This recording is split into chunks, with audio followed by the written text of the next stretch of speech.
Assalamu alaikum. We gaan ons programma starten met de recitatie van Heilige Koran. So we'll start our program with the recitation of Holy Quran, and I will invite Ataul Latif Sahib, please.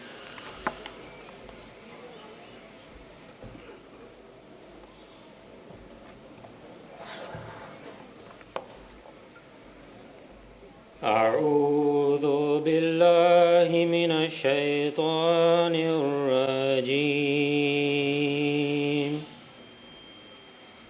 بسم الله الرحمن الرحيم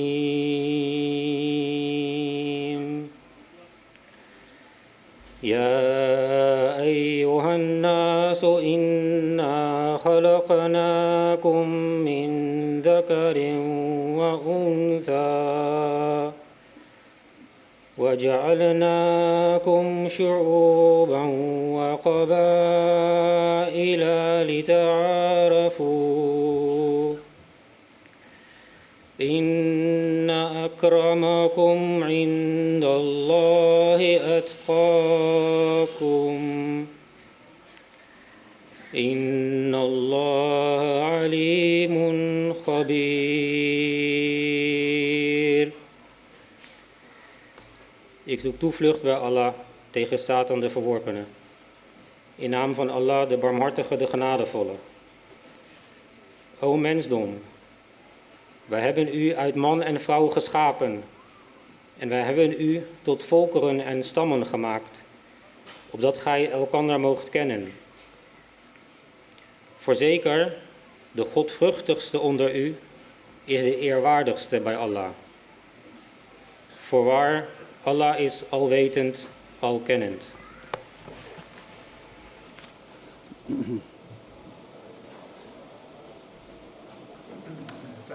We have three guest speakers, and I will now invite our first guest speaker, Mr. Klappe. He is the elderman of the Council of Ermelo. Please.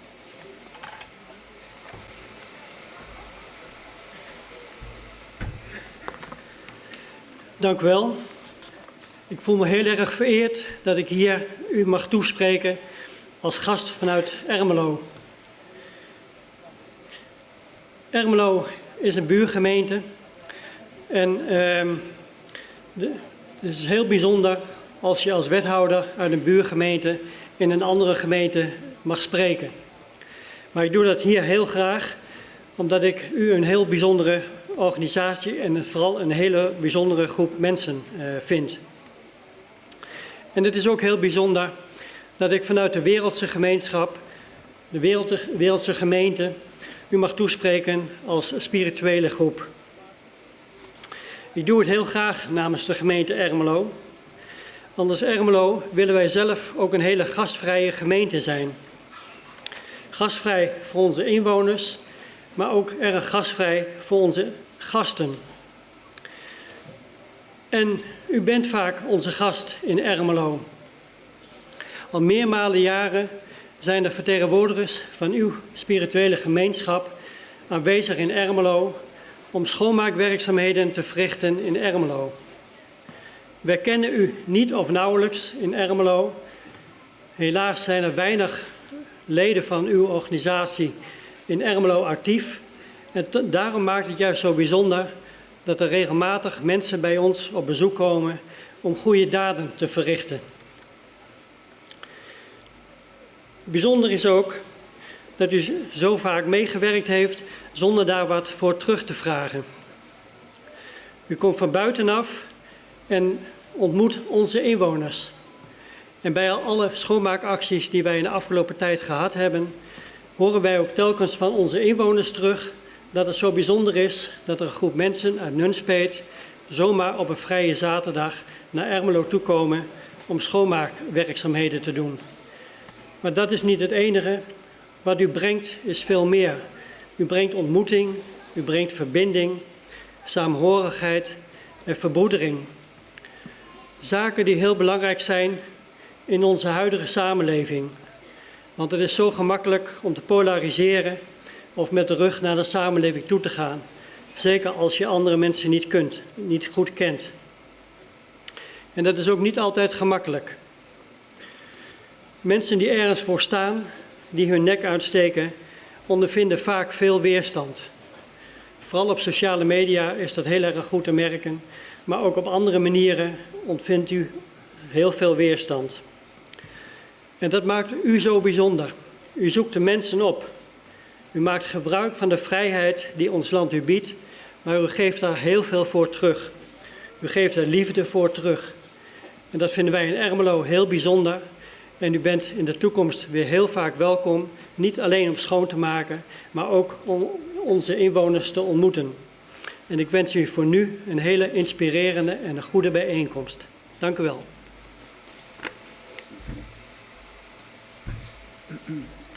Hazur, Mr. Klappe has just thanked for being here and for invited here to speak to this extraordinary special gathering. Mr. Klappe said that I am from a city that has been blessed with the visits of this community who are peace-loving and generous, and they come to our city not only to clean up the city, but also to bring the connection, the love and harmony. And that is what we really honor and respect. And I wished that some members of this community would be staying in our city. Unfortunately, that is not the case, but we are always happy to receive the members of this community to our city. Hazur, our next speaker is Mr. Harry van Bommel, and he is the patron of IHRC and ex-parliamentarian. May I invite you, Mr.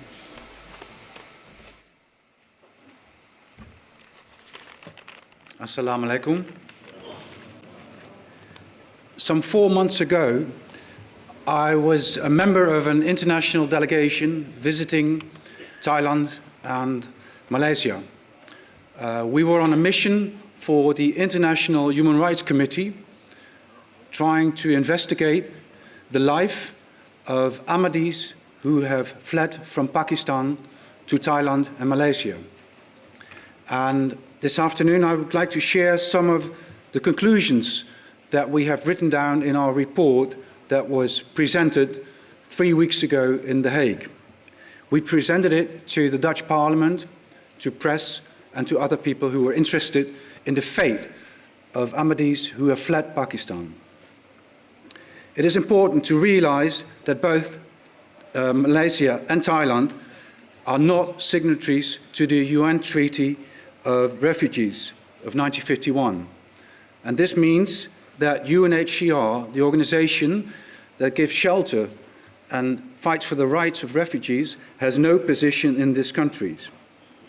Refugees are not recognized as formal international status of refugees, and therefore they get no protection from the local government, they get no rights from the national government. And this means that after a period of 3 months in these countries, these refugees can be arrested and brought to a detention center, sometimes for years. The situation in the detention center is appalling. Sometimes people, as much as 200, have to stay in one room with only 2 or 3 toilets. Local integration is impossible for people who have fled from Pakistan. So the only solution, the only durable solution, is relocation. And therefore, one of the conclusions of our report is that Western countries should do more to relocate the number of refugees that come from Pakistan with an Ahmadi background. Because also in Thailand and Malaysia, they do not have the rights to practice their beliefs. There is no freedom of religion in these countries for Ahmadis. They cannot go to Friday prayer. They cannot give their children Muslim names. They cannot use the language that we can use freely in this room. The situation of Ahmadi refugees, but also of Christian refugees in Thailand and Malaysia is without any future. And therefore, the title of the report is From Persecution to Desperation, because many of the refugees that have left Pakistan hoped for a better life in Thailand and Malaysia, and they now find themselves in a situation that sometimes is just as worse as it was in Pakistan. The recommendations that we do in our report refer to the international treaty that protects the rights of refugees. This is addressed to both the governments of Thailand and Malaysia, but also we address third countries, such as our own, the Netherlands, the United Kingdom, Germany, and other European countries, to accept more refugees with an Ahmadi background. This is something that we will keep on working for the coming months. And we are very happy that we have found political parties in the Dutch Parliament that are willing to support these recommendations. The International Human Rights Committee has asked Dutch Parliament to underline the conclusions and the recommendations of the report, and we hope that the encounter of Parliament with the government will lead to success, and that in the future the Netherlands and other European countries will be willing to accept more refugees with an Ahmadi background. Thank you very much.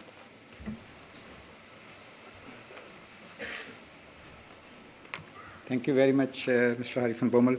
Hazur, our next eminent guest speaker is Mr. van der Weert. He is the mayor of Nunspeet, and since May 27th, he is mayor. He is a very good friend of our Jamaat. May I invite the mayor of Nunspeet, please.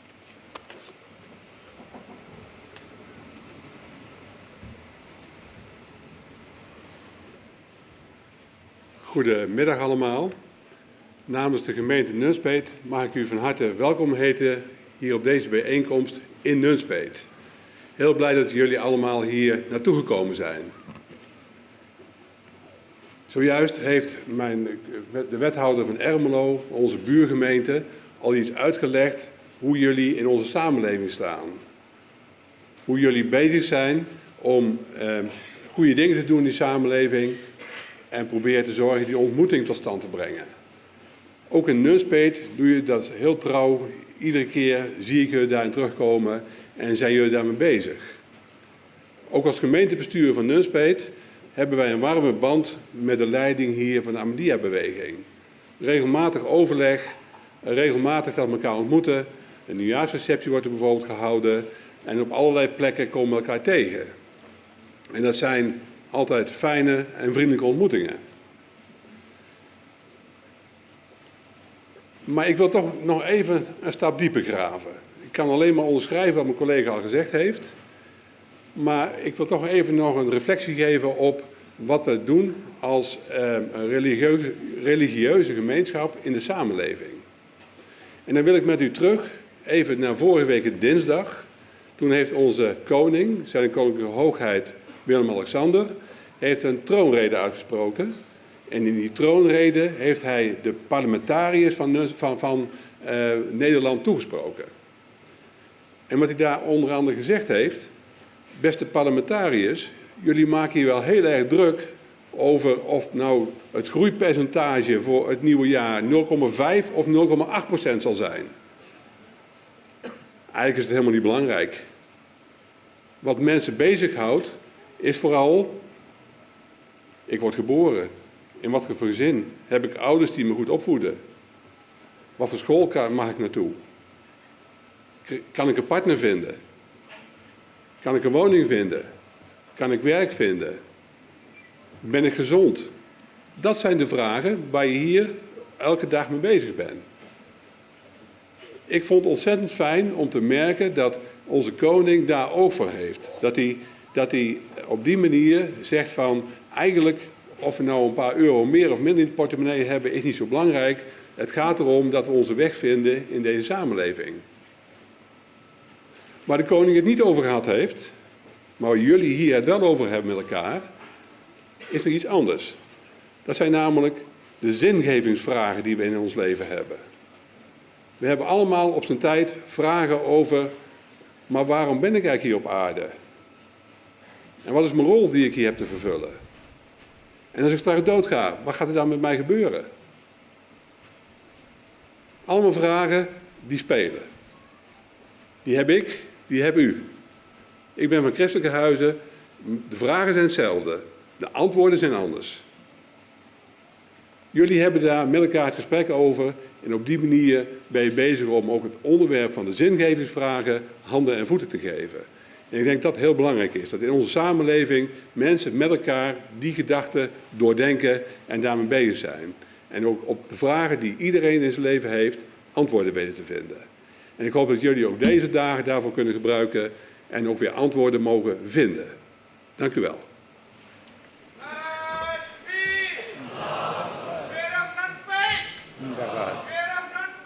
Zindabad. Hazur, the mayor has said that as the alderman of the city council of Ermelo has just mentioned, I also welcome all of you who have joined together here in this city. And my feelings are the same as the alderman of city of Ermelo has said, that you people are connecting the societies, connecting the people in the city. You people are the people who spread love and harmony in the society, and that is something that is desperately needed in these times. The mayor said further that it is. Then I will take a step deeper. What is the role of a religion in a society? A few days ago, our king said in a program where the financial the budgets are presented, he asked the politicians not to stress more on how to get the better financial situations and how we can have the better finance, but you should work hard to see how we can make the lives of the people, of our people, better, and if they have good work and give good livings.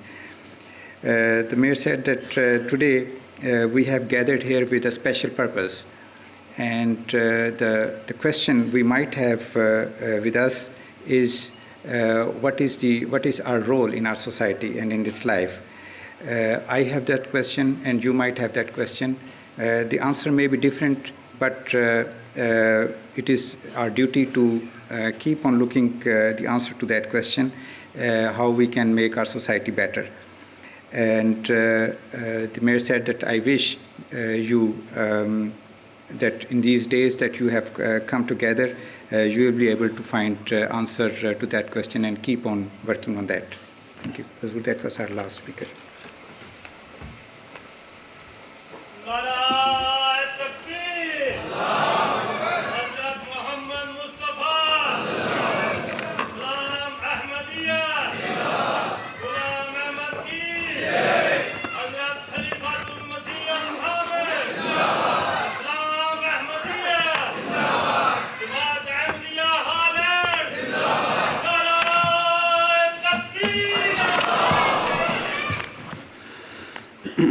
أشهد أن لا إله إلا الله وحده لا شريك له وأشهد أن محمدا عبده ورسوله أما بعد فأعوذ بالله من الشيطان الرجيم بسم الله الرحمن الرحيم. All the distinguished guests, Assalamu alaikum wa rahmatullahi wa barakatuhu. Peace and blessing of Allah be upon you all.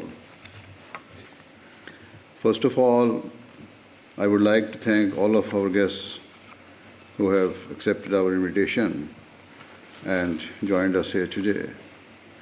Even though much has been said against Islam, and its founder in recent years. In fact, a concerted attempt has been made to spread hatred and misinformation about Islam and to malign the character of the Holy Prophet Muhammad, peace and blessing of Allah be upon him. In light of this, your attendance at this religious event hosted by a Muslim community testifies to your open hearts and broad-mindedness, and for this I can only commend and thank you. I pray that this generous and tolerant spirit always remains within you, and that it spreads much further afield so that the people of all communities can live together in peace and with a spirit of mutual love and respect. We Ahmadi Muslims firmly believe that religion is a personal matter for every individual. It is a matter of the heart, and no one has the right to speak ill of the beliefs of other people.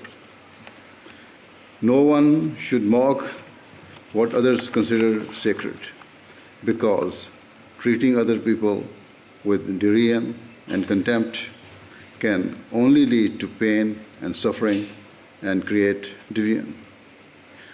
Conversely, tolerance and mutual respect are the cornerstones through which we can build a peaceful and harmonious society.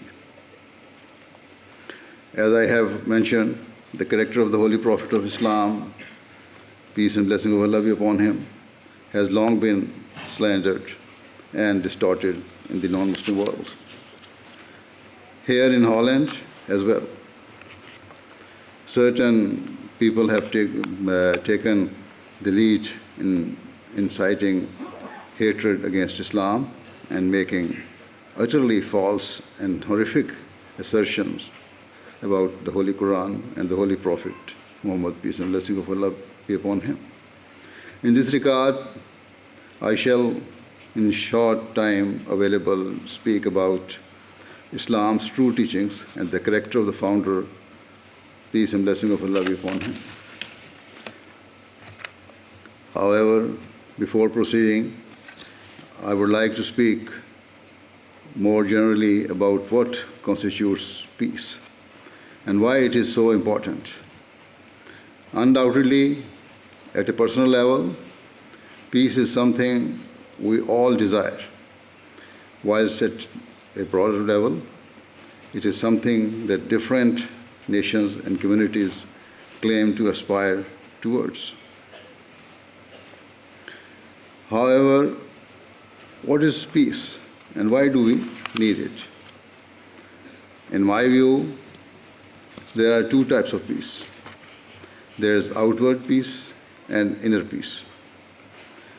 Often, at a superficial level, people can appear to be happy and content.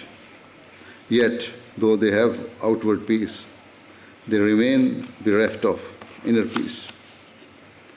For example, powerful and influential people often speak about developing peace, and they personally possess all the trappings and comforts of the world. Nevertheless, many admit that they remain in search of peace of mind and are consumed by tension and vexation. From a purely external and material point of view, they have all that they need, yet their minds remain plagued and by anxiety, and their hearts remain unfulfilled. Thus, the reality is that until a person attains inner peace, their material comforts are worthless.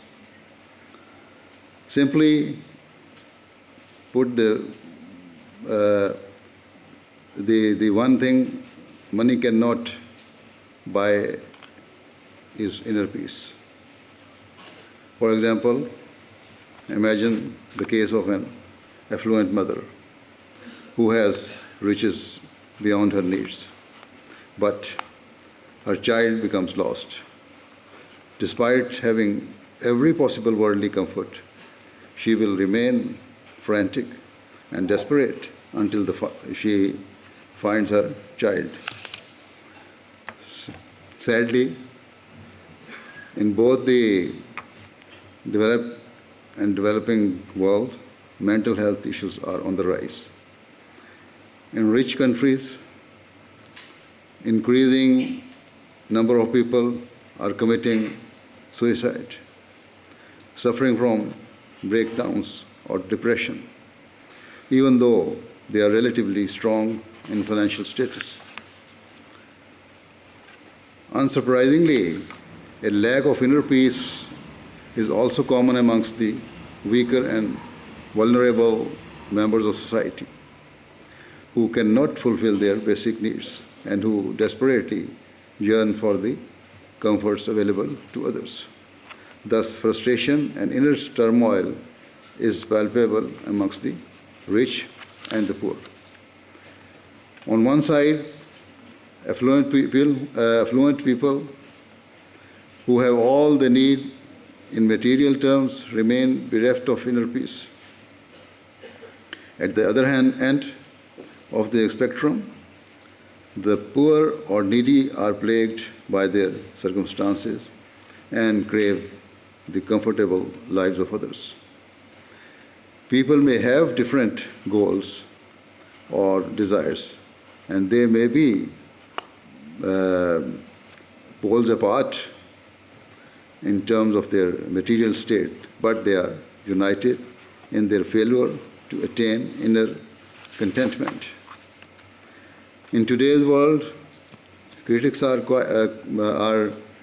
quick to blame religion, and particularly Islam, for the problems of the world.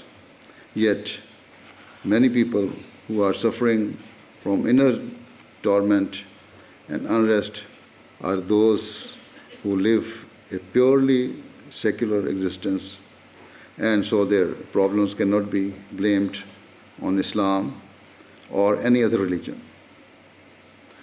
As a religious leader, I firmly believe that instead of being the cause of today's problem, religion is the answer, and from an Islamic perspective, the solution is quite simple. The Prophet of Islam, peace and blessing of Allah be upon him, taught that a true peace of mind requires for a person to recognize God Almighty and to develop a connection with Him, because, according to Islam, one of the attributes of God Almighty is that He is the source of peace. He desires for His creation to live peacefully, irrespective of any differences of religion or belief. Furthermore, the Holy Prophet Muhammad, peace and blessing of Allah be upon him, taught that Allah the Almighty is the provider and sustainer of all the creation. He does not just provide for Muslims, but His grace encompasses all humanity, be the Christian, Hindus, Sikhs, Jews, or the people of other faiths and beliefs, and indeed of those who have no faith and deny His existence. Islam instructs Muslims to emulate, to the best of their abilities, the attributes of God, and so the Prophet of Islam, peace and blessing of Allah be upon him, stated repeatedly that his followers must be compassionate and considerate and strive to impart peace to others. A golden principle given by the founder of Islam, peace and blessing of Allah be upon him, is that a true Muslim should like for others what he likes for himself. I believe that this simple and profound point, if acted upon, not just by Muslims, but by all people, is the means for everlasting peace in society. No doubt, everyone desires peace for themselves and their loved ones, but most people will be lying if they claim that they want their opponents and competitors to have peace and to live with contentment. Yet, this is the standard of nobility and generosity of spirit that Islam requires. It is a religion and teaching that promotes selflessness and urges humans to discard all traces of selfishness. The principle given by Islam's Prophet, peace and blessing of Allah be upon him, is that a person should be open-hearted and pure of mind. Instead of desiring only the best for himself, a person should desire the same for others as well. Sadly, in today's world, we tend to see the opposite. Modern society is consumed by self-interest and greed. Disorder, conflict, and warfare are on the rise, and the principles of equity and justice are being consistently discarded. This is illustrated by the foreign policies of many powerful and rich countries. It has been a constant theme of modern history that dominant powers have sent their armies to distant lands on the pretext of establishing peace, but time has proven that their real objective has been to protect and enhance their vested interests.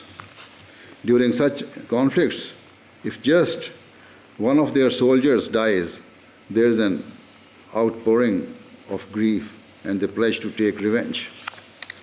Yet, when their bombs or munitions cause the death of hundreds or even thousands of innocent civilians, including defenseless women and children, they remain silent and do not express any hint of regret or remorse. The consequences of such injustice are extremely damaging and far-reaching. The local people see that their lives are deemed to be of far less worth and value than the lives of those who are from powerful nations. As they deserve the stark double standards and the lack of humanity, they become overcome by frustration, anger, and resentment, and their emotions threaten to boil over at any time. The peace and security of such nations lie in ruins, but the rest of the world would be foolish to think that they will not be affected.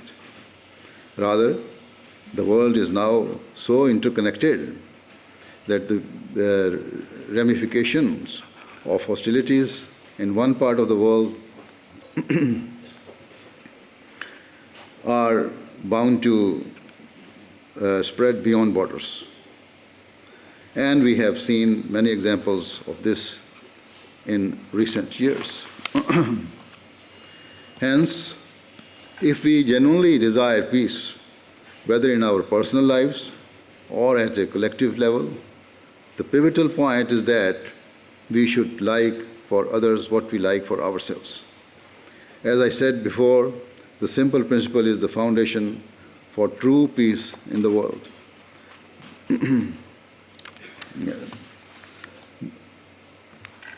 In terms of religion, the Holy Prophet Muhammad, peace and blessing of Allah be upon him, taught that developing true peace requires for mankind to turn towards God Almighty, who is the source of peace, the noble and the pure, and to try to emulate his attributes. This means that human beings should set aside their personal interests in the pursuit of peace and ensure that their motivations are pure at all times. Certainly, Much of the division prevalent in the world today is because the underlying intentions of the parties involved are not innocent or honest. There are clear contradictions between their words and deeds, and there can never be peace if there is disharmony between what a person says and what he does. Every government and every political leader, be they from the United States, China, Russia, European countries, the Muslim world, and elsewhere, routinely condemn warfare and bloodshed. However, the reality is that their opposition to such matters tends to remain limited to their interest and their people. Their cries in favor of the rule of law, justice, and human rights are all too often rendered hollow when their interests are at stake. If they are attacked or their rights are usurped, they express blind fury and indignation at the injustice. Yet they are themselves guilty of targeting weaker nations and exploiting civil wars or conflicts within other countries for their own benefit. Instead of calling the different parties to the negotiating table and establishing fair and honest dialogue, major powers have habitually interfered in the conflicts of other countries by arming or funding whichever side support their interests. They are pouring petrol on an open flame, and the result is that innocent people, including women, children, and the elderly, are losing their lives and observing the torment of their families. Cities, towns, and villages are being ravished and torn asunder. The only possible result is an upsurge in frustration and resentment amongst the local people, and this is something that has been all too apparent in war-torn Muslim countries in recent years. Can those external powers who prioritize their own interests really claim to be facilitating peace? Furthermore, can the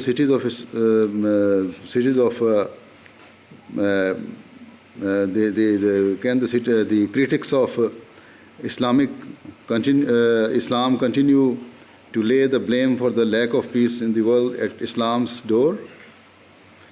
Can they continue to hold the Prophet of Islam, peace and blessing of Allah be upon him, responsible for the injustices that are taking place today?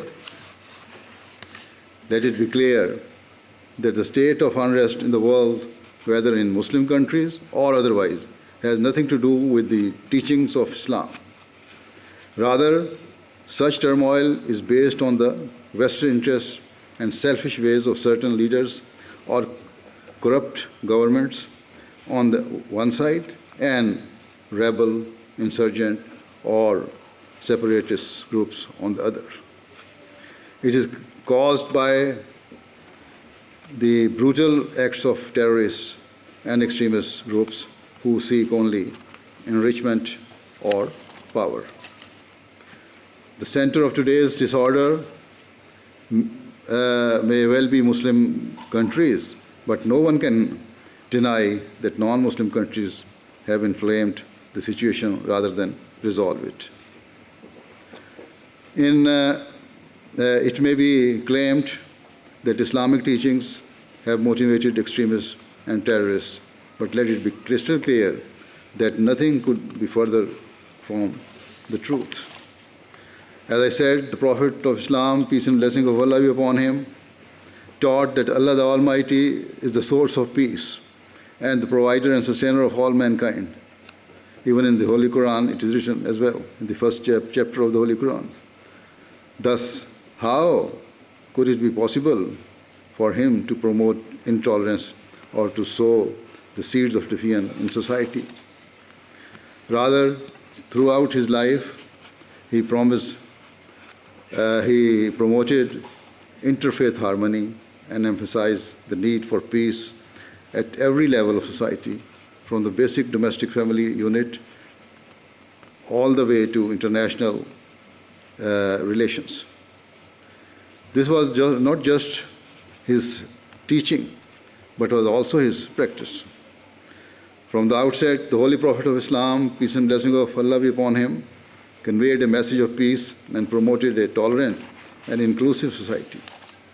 He proclaimed that God Almighty is desired for all people, irrespective of their ethnic background or beliefs, to live in peace and for human values to be recognized and upheld. It is often alleged that the early Muslims engaged in warfare or were intolerant of the beliefs of others. Yet, a fair-minded review of Islamic history proves that these are completely unjust and false accusations.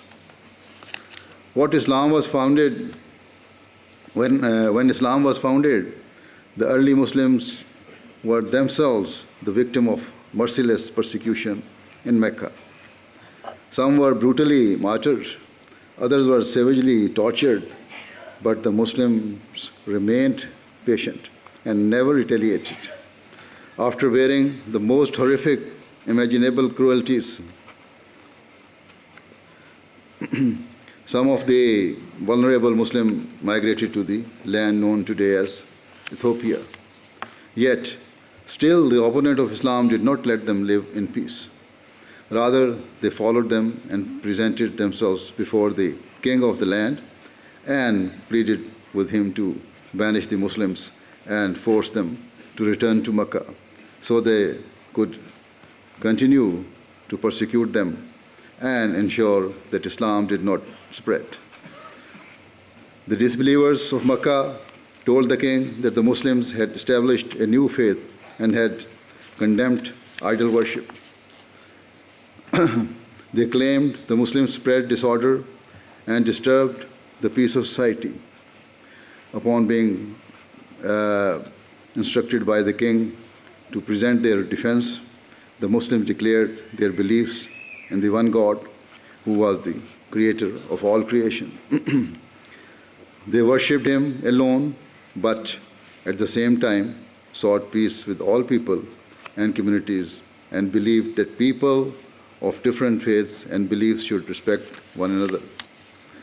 They expressed their beliefs that the mighty and rich should not trample upon the rights of the weak and underprivileged, whilst the poor and deprived should not bear hatred for those who were better off.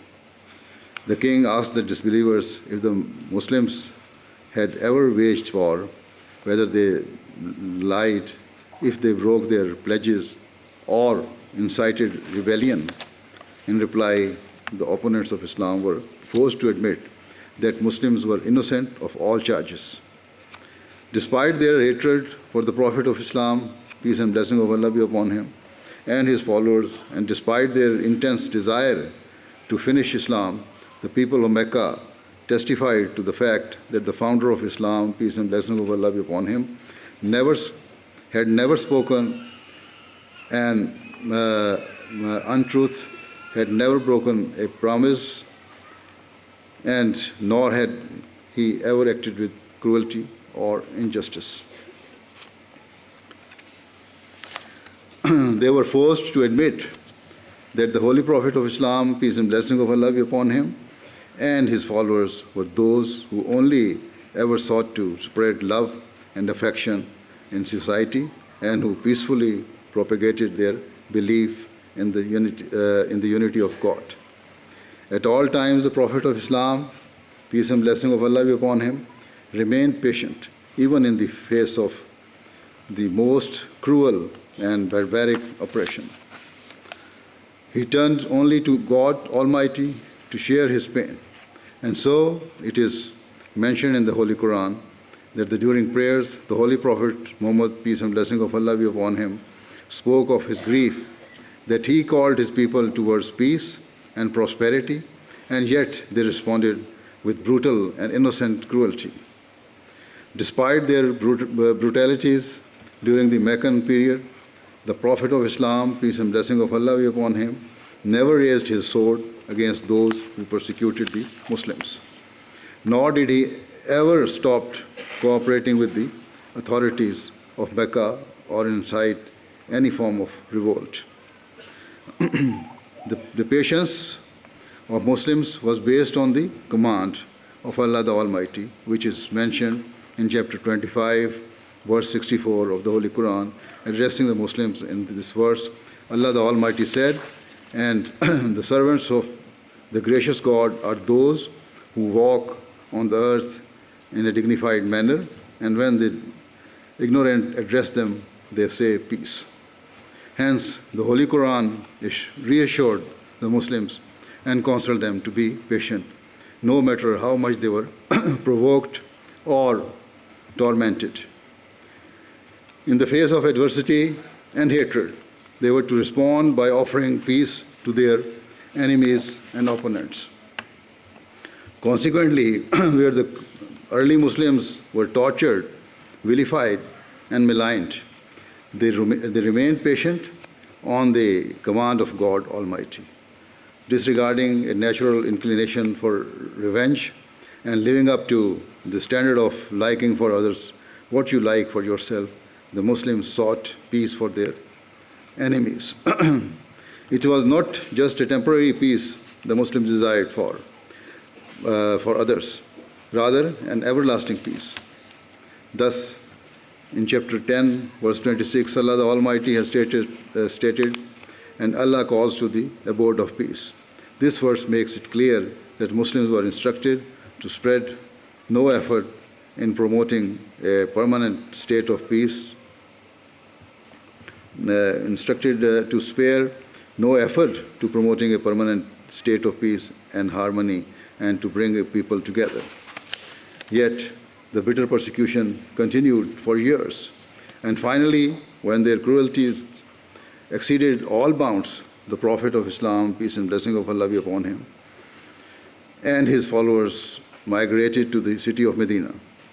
Still, the opponents of Islam did not let them live in peace.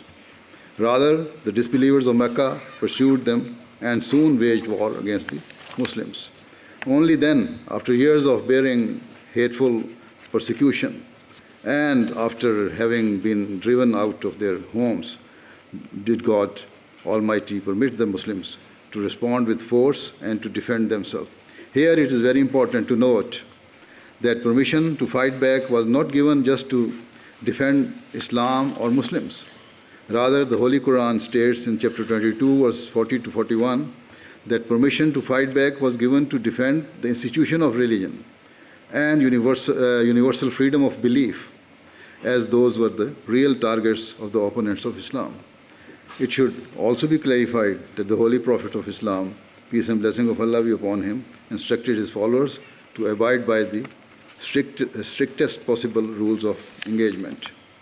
For example, he ensured that prisoners of war were treated with compassion and freed wherever possible.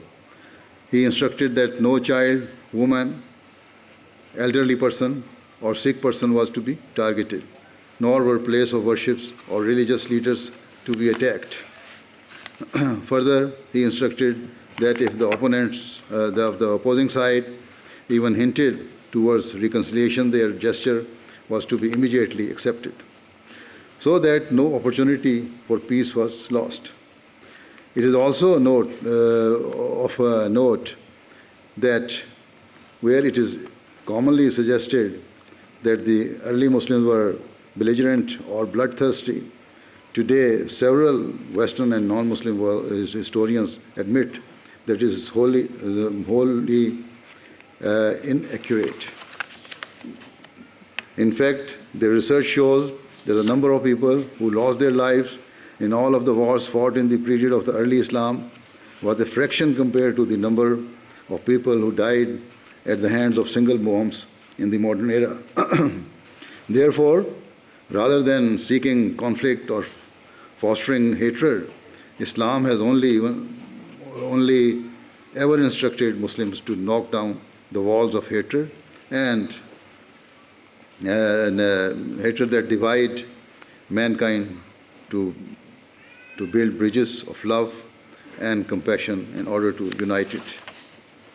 In short, at every level of society and across all communities and people, Muslims have a duty to spread peace, and the fundamental reason for this, as I have already mentioned, is that the very first chapter of the Holy Quran states, "All praise to Allah, Lord of all the worlds."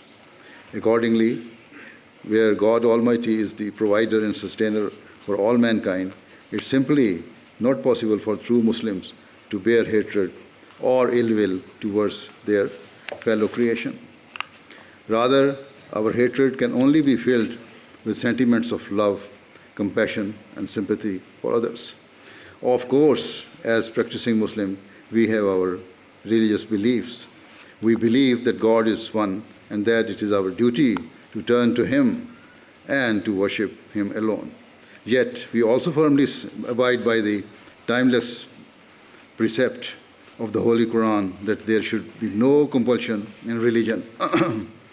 As I said before, religion is and always will be a matter of the heart and a personal matter for each individual. The very meaning of the word Islam is peace, and there are many verses of the Holy Quran that makes it categorically clear that Muslims must be peaceful and show love and respect to others. How could it be that when such a peaceful teachings was revealed to the Prophet of Islam, peace and blessing of Allah be upon him, that he himself would violate its teachings? Honest and fair historians testify to the fact that the Holy Prophet of Islam, peace and blessing of Allah be upon him, never inflicted any cruelty or usurped the rights of other people. At every juncture, he taught peace, forbearance, and fulfilling the rights of mankind. And certainly, his teachings are our inspiration. We proudly proclaim to be the followers of that noble prophet who the Holy Quran declared a mercy of mankind, for mankind. This is the reason that the Ahmadiyya Muslim community raises the slogan of love for all and hatred for none. At this time of strife and division, our message is that all nations and all people must urgently strive for peace. The fierce critics of Islam should recognize that instead of targeting their bile and venom towards Islam and its noble prophet, peace and blessing of Allah be upon him, they should eradicate the traces of bias, prejudice, and self-interest. Otherwise, disorder and hatred in the world will continue to escalate. Frustration and anger amongst those Muslims who are uneducated or ignorant of the true teachings of their religion will rise to the surface, not only amongst the Muslim community, but across society. Wherever young people are left hopeless and frustrated, they become easy prey for hateful clerics or extremists who poison their minds. We must guard against this, otherwise the bitter cycle of hatred that has darkened the modern world will continue to turn. Peace within Muslim societies and in the wider world will become an ever more distant dream. As I said at the outset, it is the need of the time that we all join together, and instead of inveighing against one another religious sentiments, we join forces and work towards building a better future for our children and future generations. Let us set aside our differences and work faithfully towards developing true and sustainable peace in the world. Let us respect one another and strive to build a better society founded upon principles of unity and the common good. May Allah the Almighty enable us all to do this. Thank you very much.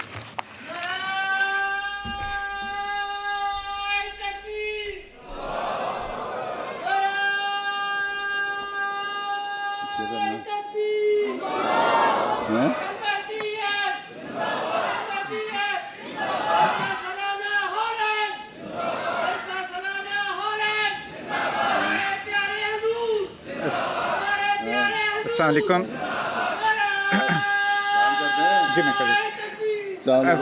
Wij gaan deze sessie zo meteen sluiten met stille gebed. Dat zal zijn heiligheid ons inleiden. U mag uw eigen manier die gebed doen. Please silent prayer.